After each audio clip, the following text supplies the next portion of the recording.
ಸಂಸದ ಪ್ರತಾಪ್ ಸಿಂಹ ಸಹೋದರ ವಿಕ್ರಮ್ ಸಿಂಹ ಅರೆಸ್ಟ್ ಆಗಿದ್ದಾರೆ.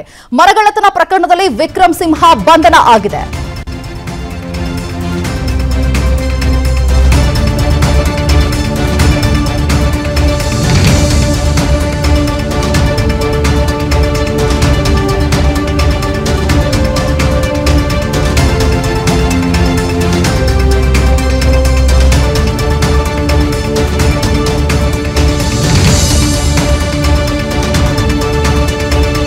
ವಿಕ್ರಮ್ ಸಿಂಹನ ಬಂಧಿಸಿ ವಶಕ್ಕೆ ಅರಣ್ಯ ಅಧಿಕಾರಿಗಳು ಪಡೆದುಕೊಂಡಿದ್ದಾರೆ. ಸಿಸಿಬಿ ಪೊಲೀಸರಿಂದ ಬಂಧನ ಆಗಿದೆ. ಅರಣ್ಯ ಅಧಿಕಾರಿಗಳಿಗೆ ಪ್ರಕರಣವನ್ನ ವರ್ಗಾವಣೆ ಮಾಡಲಾಗಿದೆ. ಹಾಸನದ ಬೇಲೂರು ತಾಲೂಕಿನಲ್ಲಿ ಮರಗಳ್ಳತನ ಆರೋಪ ಕೇಳಿ ಬಂದಿತ್ತು.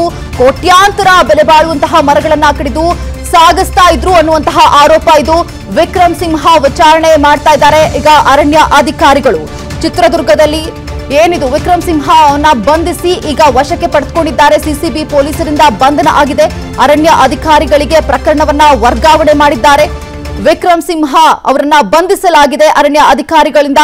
ಸಿಸಿಬಿ ಪೊಲೀಸರಿಂದ ಬಂಧನ ಆಗಿದೆ. ಅರಣ್ಯ ಅಧಿಕಾರಿಗಳಿಗೆ ಪ್ರಕರಣವನ್ನ ಕೂಡ ವರ್ಗಾವಣೆ ಮಾಡಲಾಗಿದೆ. ಹಾಸನದ ಬೇಲೂರು ತಾಲೂಕಿನಲ್ಲಿ ಮರಗಳ್ಳತನ ಆಗ್ತಿತ್ತು ಅನ್ನುವಂತಹ ಆರೋಪ ಇದು.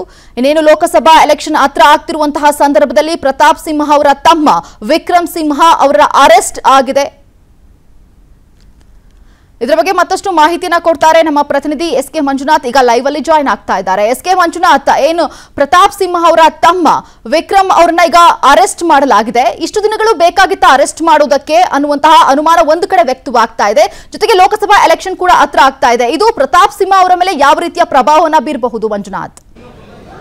ಮನಸ ಏನು ಬೇಲೂರು ಅರಣ್ಯ ಪ್ರದೇಶದಲ್ಲಿರ್ತಕ್ಕಂಥ ನಂದಗೊಂಡನಹಳ್ಳಿ ಪ್ರದೇಶದಲ್ಲಿ ಏನು ಅರಣ್ಯ ಇಲಾಖೆಗೆ ಸೇರಿದಂಥ ಒಂದು ಜಾಗದಲ್ಲಿ ಸುಮಾರು 126 ಮರಗಳನ್ನು ಕಳೆದಂಥ ಆರೋಪ ಸಂಸದ ಪ್ರತಾಪ್ ಸಿಂಹ ಅವರ ಸೋದರ ವಿಕ್ರಮ್ ಸಿಂಹ ಅವರ ಮೇಲೆ ಇತ್ತು. ಆ ಸಂಬಂಧಪಟ್ಟಂತೆ ಮೊದಲಿಗೆ ಅಲ್ಲಿನ ಸ್ಥಳೀಯರು ಜೊತೆಗೆ ಅರಣ್ಯ ಇಲಾಖೆಯ ಗಾರ್ಡ್ಗಳು ಏನು ಒಂದು ದೂರನ್ನು ದಾಖಲು ಮಾಡಿರ್ತಾರೆ. ಆ ದೂರಿನ ಆಧಾರದ ಮೇಲೆ ಅಲ್ಲಿನ ಬೇಲೂರು ತಹಶೀಲ್ದಾರ್ ಅವರು ದಾಳಿ ಮಾಡಿ ಅಲ್ಲಿ ಅವರು ಕಟಾವು ಮಾಡಿದಂಥ ಬಹು ಕೋಟಿ ಬೆಲೆ ಬರ್ತಕ್ಕಂಥ ಅರಣ್ಯದ ಒಂದು ಮರಗಳನ್ನು ಸಹ ವಶಪಡಿಸಿಕೊಂಡಿದ್ದು. ಅದ್ರ ಜೊತೆಗೆ ಒಂದು FIR ಅನ್ನು ಸಹ ದಾಖಲು ಮಾಡಿಕೊಂಡು ಆದರೆ ಅವತ್ತು ತಲೆಮರೆಸಿಕೊಂಡು ಆ ಬೆಂಗಳೂರಿನಲ್ಲಿ ಸುತ್ತಾಡ್ತಾ ಇದ್ರು. ಈ ಸಂಬಂಧಪಟ್ಟಂತೆ ಕೋಟ್ಯಾಂತರ ರೂಪಾಯಿ ಬೆಲೆ ಬಾಳಿರ್ತಕ್ಕಂಥ ಮರಗಳನ್ನು ಕರೆದಂಥ ಆರೋಪದ ಹಿನ್ನೆಲೆಯಲ್ಲಿ ಆ ಪ್ರಕರಣವನ್ನ ಸ್ಥಳೀಯ ಏನು ಪೊಲೀಸರು ಜೊತೆಗೆ ಅಲ್ಲಿನ ಅರಣ್ಯ ಅಧಿಕಾರಿಗಳು ಆ ಪ್ರಕರಣವನ್ನ CCBಗೆ ವರ್ಗಾವಣೆ ಮಾಡಿದ್ರು. CCB ಅಧಿಕಾರಿಗಳು ಒಂದು ಕಾರ್ಯಾಚರಣೆಯನ್ನು ನಡೆಸಿ ಏನು ತಲೆಮರೆಸಿಕೊಂಡಿದ್ದಂಥ ಏನ್ ಈ ವಿಕ್ರಮ್ ಸಿಂಹ ಅಂತ ಪ್ರತಾಪ್ ಸಿಂಹ ಅವರ ಸೋದರ ಏನಿದ್ದಾರೆ ಅವರನ್ನ ಇವತ್ತು ವಶಕ್ಕೆ ಪಡೆದಿರ್ತಕ್ಕಂಥದ್ದು. ವಶಕ್ಕೆ ಪಡೆದು ಪ್ರಾಥಮಿಕವಾಗಿ ಅವರಿಂದ ಕೆಲವೊಂದು ಮಾಹಿತಿಗಳನ್ನ ಕಲೆ ಹಾಕಿ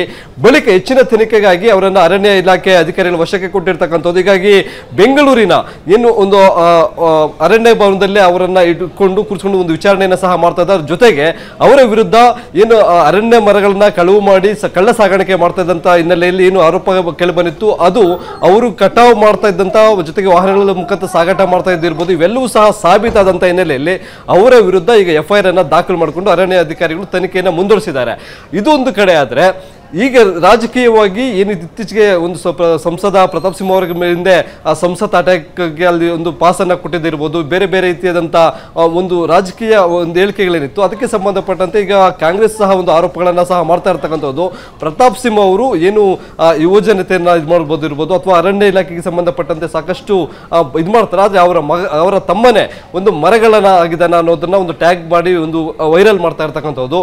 ಆದರೆ ನಿಜಕ್ಕೂ ಇಲ್ಲಿ ಅರಣ್ಯ ಭೂಮಿಯಲ್ಲಿ ಏನು ಬೇಲೂರು ಬಳಿ ಇರ್ತಕ್ಕಂಥ ನಂದಗೊಂಡನಹಳ್ಳಿ ಅಂತ ಏನಿದೆ ಅಲ್ಲಿರ್ತಕ್ಕಂಥ ಒಂದು ಮರಗಳನ್ನ ಕಟಾವು ಮಾಡೋದ್ರಲ್ಲಿ ಈ ವಿಕ್ರಮ್ ಸಿಂಹ ಅವರ ಪಾತ್ರ ಎಷ್ಟಿದೆ, ಜೊತೆಗೆ ಯಾವ ಕಡೆ ಮಾರಾಟವನ್ನ ಮಾಡ್ತಿದ್ರು ಆ ಕಟಾವು ಮಾಡಿರ್ತಕ್ಕಂಥ ಮರಗಳಲ್ಲಿ ಯಾಕಂದ್ರೆ ಕೋಟ್ಯಾಂತರ ರೂಪಾಯಿ ಬೆಲೆ ಅಂತಕ್ಕಂಥದ್ದು ಹೇಳ್ತಾರೆ.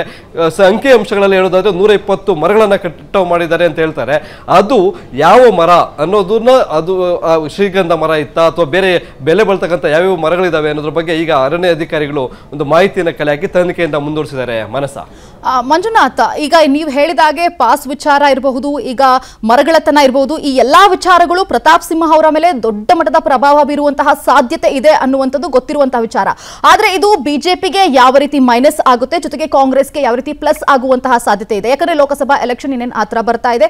ಈ ಸಂದರ್ಭದಲ್ಲಿ ಈ ಪ್ರಕರಣಗಳು ಅದರಲ್ಲೂ ಪ್ರತಾಪ್ ಸಿಂಹ ಅವರಿಂದ ಯಾವ ರೀತಿ ಪ್ರಭಾವವನ್ನು ಬೀರುವಂತಹ ಸಾಧ್ಯತೆ ಇದೆ ರಾಜಕೀಯವಾಗಿ?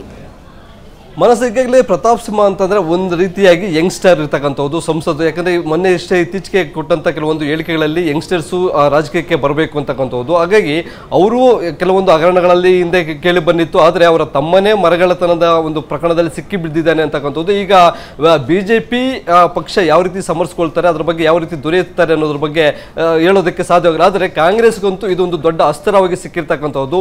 ಯಾಕೆಂತಂದ್ರೆ ಇದೇ ಮೊನ್ನೆ ನಡೆದಂತ ಸಂಸತ್ತಿನಲ್ಲಿ ಅಟ್ಯಾಕ್ ಏನಿತ್ತು, ಅದಕ್ಕೆ ಸಂಬಂಧಪಟ್ಟಂತೆ ಪಾಸ್ ವಿತರಣೆ ಮಾಡಿದಂಥ ಸಂದರ್ಭದಲ್ಲಿ ಆ ಒಂದು ಪಾಸ್ ಯಾರಾದರೂ ಕಾಂಗ್ರೆಸ್ ಸಂಸದರು ಕೊಟ್ಟಿದ್ರೆ ಅದನ್ನ ಯಾವ ರೂಪಕ್ಕೆ ಬಿಜೆಪಿ ಅವರು ತೆಗೆದುಕೊಂಡು ಹೋಗ್ತಾ ಇದ್ರು. ಈಗ ಆ ಬಿಜೆಪಿ ಸಂಸದಂತ ಪ್ರತಾಪ್ ಸಿಂಹ ಅವರೇ ಕೊಟ್ಟಿದ್ದಾರೆ. ಆದರೆ ಅದರ ಬಗ್ಗೆ ಯಾರು ಸಹ ಮಾತು ತೆಗಿತಾ ಇಲ್ಲ. ಆದರೆ ಈ ವಿಚಾರ ಒಂದು ಅರಣ್ಯ ಸಂಪತ್ತನ್ನ ಕಾಪಾಡಬೇಕಾದಂತ ಜವಾಬ್ದಾರಿ ಜನಪ್ರತಿನಿಧಿಗಳಿಗೆ ಇರ್ತಕ್ಕಂಥದ್ದು. ಅದರಲ್ಲೂ ಒಬ್ಬ ಏನು ಮಡಿಕೇರಿ ಇರ್ಬೋದು, ಮೈಸೂರು ಈ ಭಾಗದಲ್ಲಿ ಹೆಚ್ಚು ಅರಣ್ಯ ಇರ್ತಕ್ಕಂಥ ಅಂತ ಭಾಗದಲ್ಲಿ ಇರ್ತಕ್ಕಂಥ ಸಂಸದರ ಸೋದರನೇ ಈ ರೀತಿಯಾಗಿ ಮರಕಳ್ಳತನ ಮಾಡ್ತಾ ಇದ್ದಾರೆ, ಅರಣ್ಯ ಸಂಪತ್ತನ್ನ ಲೂಟಿ ಮಾಡ್ತಾ ಇದ್ದಾನೆ ಅಂತಕ್ಕಂಥದ್ದು ಕಾಂಗ್ರೆಸ್ಗೆ ಒಂದು ಬಹು ದೊಡ್ಡ ಅಸ್ತ್ರವಾಗಿ ಸಿಕ್ಕಿರ್ತಕ್ಕಂಥದ್ದು. ಅದನ್ನೇ ಇಟ್ಕೊಂಡು ಅವರ ವಿರುದ್ಧ ಅಪಪ್ರಚಾರಗಳನ್ನು ಮಾಡೋದು ಅಂತ ಇರ್ಬೋದು, ಚುನಾವಣಾ ಪ್ರಚಾರ ಮಾಡುವಂಥದ್ದು ಇರ್ಬೋದು, ಅವೆಲ್ಲವನ್ನು ಸಹ ಈಗ ಕಾಂಗ್ರೆಸ್ ಮುಂದಿನ ಪ್ಲಾನ್ ಅನ್ನ ಸಿದ್ಧಪಡಿಸಿಕೊಳ್ಳುತ್ತೆ. ಒಟ್ಟಾರೆ ಹೇಳೋದಾದ್ರೆ ಏನು ಇಲ್ಲಿ ಸಂಸದರ ಪುತ್ರ ಸೋದರ ಏನಿದ್ದಾರೆ ಆತ ಒಂದು ವ್ಯವಹಾರಗಳು ಮಾಡೋದಿರ್ಬೋದು ಅಥವಾ ಬಿಸ್ನೆಸ್ ಇರ್ಬೋದು, ಬೇರೆ ಏನಿರ್ಬೋದು, ಆದರೆ ಅರಣ್ಯ ಭೂಮಿಯಲ್ಲಿದ್ದಂಥ ಬಹುಕೋಟಿ ಬೆಲೆ ಬರ್ತಕ್ಕಂಥ ಮರಗಳನ್ನ ಕಟ್ ಮಾಡಿ ಕಳ್ಳ ಸಾಗಣೆ ಮಾಡಿರ್ತಕ್ಕಂಥದ್ದು ಸಾಬೀತಾಗಿರ್ತಕ್ಕಂಥ ಹಿನ್ನೆಲೆಯಲ್ಲಿ ಇವತ್ತು ಅರಣ್ಯ ಅಧಿಕಾರಿಗಳು ಅವರ ವಿರುದ್ಧ ಒಂದು ಎಫ್ಐಆರ್ ಅನ್ನು ದಾಖಲು ಮಾಡಿಕೊಂಡು ತನಿಖೆಯನ್ನ ಮುಂದುವರಿಸಿದ್ದಾರೆ. ಮುಂದಿನ ತನಿಖೆಯಲ್ಲಿ ಯಾವ ರೀತಿಯಾದಂತಹ ಇವರ ಒಂದು ದಂಧೆ ಎಷ್ಟು ವರ್ಷಗಳಿಂದ ನಡೀತಾ ಇತ್ತು ಅನ್ನೋದೆಲ್ಲವೂ ಸಹ ಬೆಳಕಿಗೆ ಬರಲಿದೆ. ಮನಸ್ಸ. ಓಕೆ, ಥ್ಯಾಂಕ್ ಯು ಮಂಜುನಾಥ್ ನಿಮ್ಮೆಲ್ಲ ಡೀಟೇಲ್ಸ್ಗಾಗಿ. ಅನುಕ್ಷಣದ ಸುದ್ದಿಗಳಿಗಾಗಿ ವಿಸ್ತಾರ ನ್ಯೂಸ್ ಯೂಟ್ಯೂಬ್ ಚಾನೆಲ್ ಸಬ್ಸ್ಕ್ರೈಬ್ ಮಾಡಿ. ಹೊಸ ಸುದ್ದಿಗಳ ನೋಟಿಫಿಕೇಶನ್ಗಾಗಿ ಬೆಲ್ ಐಕಾನ್ ಕ್ಲಿಕ್ ಮಾಡಿ. ಲೇಟೆಸ್ಟ್ ಅಪ್ಡೇಟ್ಸ್ಗಾಗಿ www.vistaranews.com ವೆಬ್ಸೈಟ್ಗೆ ವಿಸಿಟ್ ಮಾಡಿ. ಅಂಗೈಯಲ್ಲೇ ಜಗತ್ತಿನ ಸುದ್ದಿ ತಿಳಿಯಲು ವಿಸ್ತಾರ ನ್ಯೂಸ್ ಕನ್ನಡ ಆಪ್ ಡೌನ್ಲೋಡ್ ಮಾಡಿ.